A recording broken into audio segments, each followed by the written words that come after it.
Today, we're going to be studying and tailoring this, a shirt, a garment so ubiquitous that it no longer really shocks, excites, or provokes. Or does it?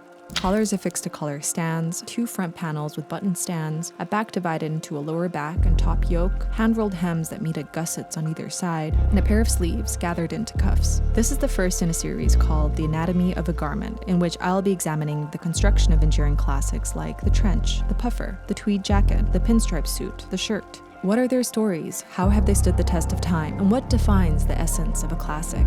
Let's begin. The shirt begins with fabric that is ideally natural woven cloth. Think cotton poplin, linen, flannel. Charvet in Paris, Sofia Coppola's favorite shirt maker, has walls upon stashes of fabric to choose from.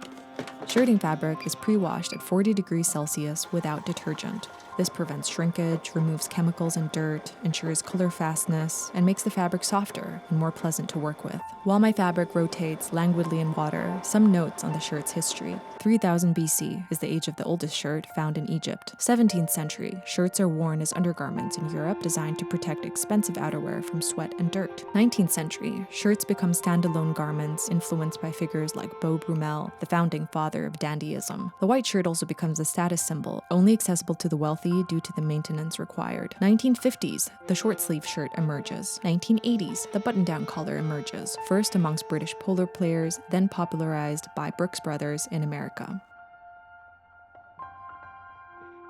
The front of the shirt is fused and folded down twice to form a placket, which will later serve as the backbone for our buttons and buttonholes. At the bottom of the placket, I'm trimming a triangle of bulk off to allow for easier hemming later, and then felling the entire length of the edge down by hand. Onto the back of the shirt. Using a center line as a guide, I'm folding in 2 pleats on either side to form one neat box pleat. A pair of yokes then sandwich this lower back, are stitched along the edge, then pressed upwards to reveal one unified back panel. The seam in between these is first stitched to the inner yoke, the side that's closest to the body, then to the outer yoke, using pick stitches. These catch just a few threads at a time and remain mostly anonymous. To combine the front and the back, I'm aligning shoulders of the front panels to the shoulders of the outer yoke first. Stitch, admire, and press it over to reintroduce the yoke we left behind. This one gets folded in until it just about covers the seams. To practice my Italian, I'm stitching this down the slow way by hand and making sure to only catch the seam below. This creates a clean and decluttered shoulder seam. For the hem, I'm taking a leaf out of Napoli-based shirtmaker Davino's books and attempting a hand-rolled hem for the first time. I folded the hem down once, flattened it a bit with my fingers, then continued to use a dot minus motion to trick it all into rolling down. The dot means catching a pixel at the top of the seam, and the minus is the journey it makes down the fold line. Once in a while, a gentle tug on the thread will create some simple magic and form a roll. Now that I'm cross-eyed from all that hemming, a fusion method seems appropriate for the side seams. A first line by machine, then a second line by hand, trapping all that raw goodness within a cyborg French seam.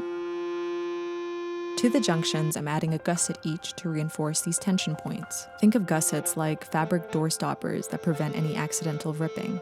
I'm applying mine in the same color as the shirt fabric, but a contrasting color is cute too.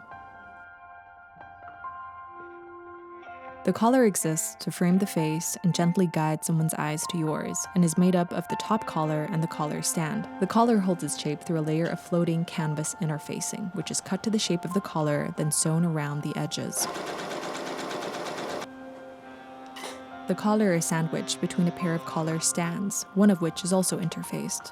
I'm stitching down the whole curve of the stand, turning it out, then pick stitching all around to prevent the canvas from faffing about. While schlepping through men's tailoring blogs, I learned that in bespoke shirt making, the collar is usually attached in the round, i.e. around the neck of a mannequin. I attached the outward-facing collar stand to the body first, then felled the second collar stand down by hand.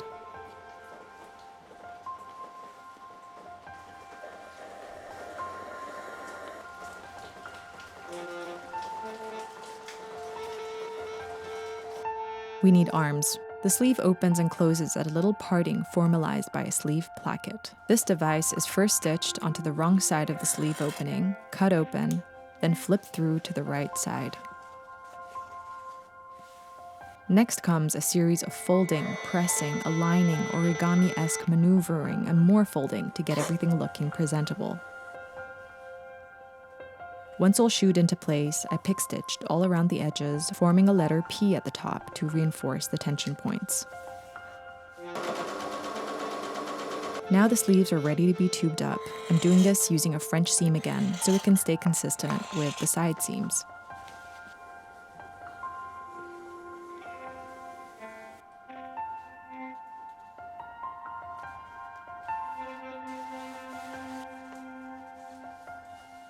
And since my sleeve openings are wider than my cuff length, I added some gathering stitches to aid with the fit process, which required some adjusting until I got a smattering of pleats. Are they perfectly distributed? I dare not answer that question. To attach, a first line by machine for the inward facing, a second line by hand for the world facing, a gentle press to retain the curve of it all, and a wonky line of pick stitches to cement it all in place.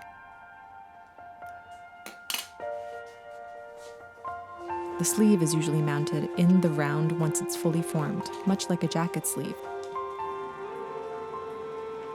A first line by machine, then a second line by hand. The worm returns in a surprise appearance and gives us a little roll. Attaching the sleeves this way means that the arm size seam often won't match up with the side seams, and that's perfectly alright. It's a marker of method, not an indication of error. Back to where it all began, the front placket. Time for some buttonholes. The actual buttons for the shirt are used to mark out a minimum viable opening. I'm outlining each using a 1.2 stitch length on the machine. Snipping them open, then embarking on the long, perilous journey of sewing them all by hand.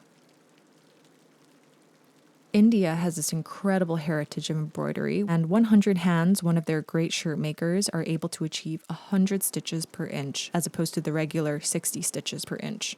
Each buttonhole takes them around 40 minutes to complete by hand.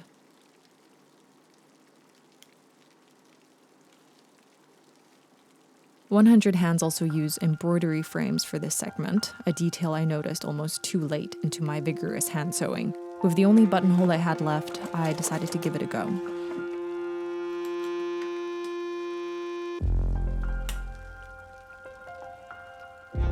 It does keep the lay of everything flat, and a quick press does remove the circle shape created by the frame. But most importantly, I felt at one with my inner buttonhole diva.